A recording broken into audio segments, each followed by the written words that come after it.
నమస్తే బాబాయ్ గారు, మీ పేరు? మొహమ్మద్ షరీఫ్. గారు ఏం చేస్తుంటారు? వ్యవసాయం. అయితే మాకి చంద్రన్న పరిపాలన కావాలని మరీ కోరుతున్నాం. ఎందుకని?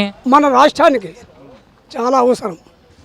మన రాష్ట్ర అభివృద్ధి కోసం చంద్రన్న పరిపాలన కావాలని, మన భవిష్యత్తు పిల్లల భవిష్యత్తు కోసమైనా మన నాయకుడు చాలా అవసరం మన రాష్ట్రానికి. అంటే వ్యవసాయం పరంగా మీరు ఏమైనా లబ్ధి పొందారా ఈ ప్రభుత్వం తరపున రావాల్సిన పథకాల్లో? పొందాం. రుణమాఫీ అయినా సరే ఏ విధంగా సరే ఈ పార్టీ చాలా అనుకూలంగా ఉంది. అన్ని సమస్యల్లో కూడా ఎదుర్కొని ఇలాంటి నాయకత్వం మరి ఎక్కడ చూడలేదు నేను. టీడీపీ మరీ కావాలని కోరుతున్నాము.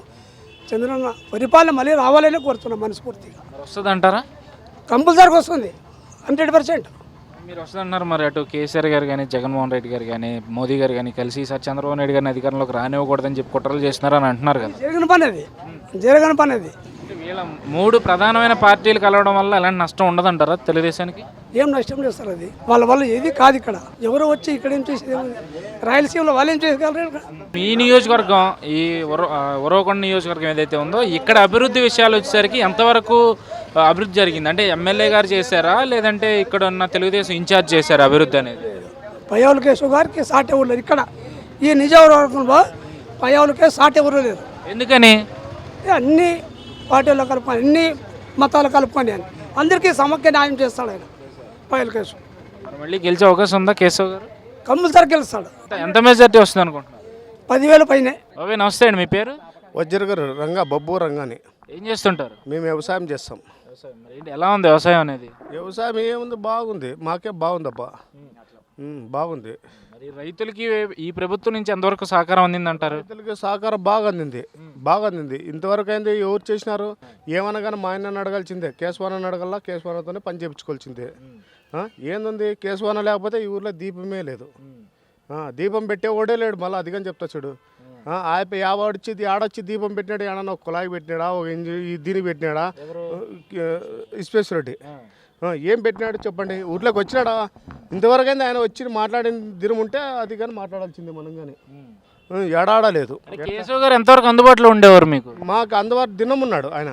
మేము మన పానాము రక్షలో ఇప్పుడు మనం ఎవరైనా పోయినా కానీ హాస్పిటల్ విషయంలో కానీ ఏడన్నా కానీ ఆయన రెడీగా ఉన్నాడు, వస్తున్నాడు, చేస్తున్నారు, పనులు చేస్తున్నారు. ఈ యాపత వచ్చినాడు, ఎవరు చేసినాడు ఆయన చెప్పు. ఎవరు చేసింటే మనం కానీ మాట్లాడాల్సిందే. అది ఏడాడా చేయడం లేదు, ఏంది లేదు. మళ్ళీ ఈసారి గెలిపిస్తారా కేశవ్ గారు? కేశవాన్ని తప్పనిసరిగా గెలిపించుకుంటాం మేము.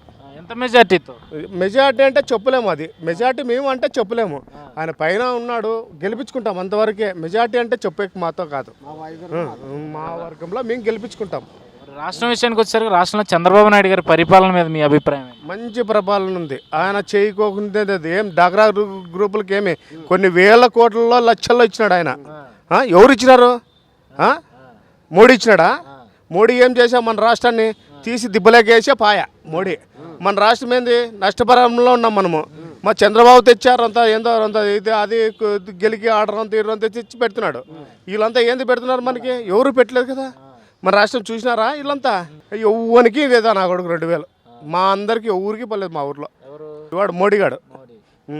అంటే ఇప్పుడు చూసుకుంటే ఇప్పుడు మరి మోదీ గారు, కేసీఆర్ గారు, జగన్మోహన్ రెడ్డి గారు కలిసి చంద్రబాబు నాయుడు గారిని ఓడించాలని చూస్తున్నారని అంటున్నారు. ఏంది కాదు, వాడిని ఏంది చేసుకోలేదు. మాతో మా ఆయనని ఏమి ఓడిలేరు. ఏంది కాదు. ఎందుకని కాదు? ఏంది ఇచ్చినారు, ఏం చేస్తున్నారు వాళ్ళు? ఏమైనా పని చేస్తుంటే పైన గెలిపిస్తారని నమ్మకం ఉంటుంది. ఏంది చేస్తారు? ఏంది చేయడం లేదు వాళ్ళు. మళ్ళీ ఏంది చేయడం లేదు. ఏమైనా చేసింటే మనం కానీ ప్రతిపక్షంలో నిలబడి చెప్పాల్సిందే, తప్పది. ఏంది లేదు. రుణమాఫీగా నిడిచినాడు ఆయన.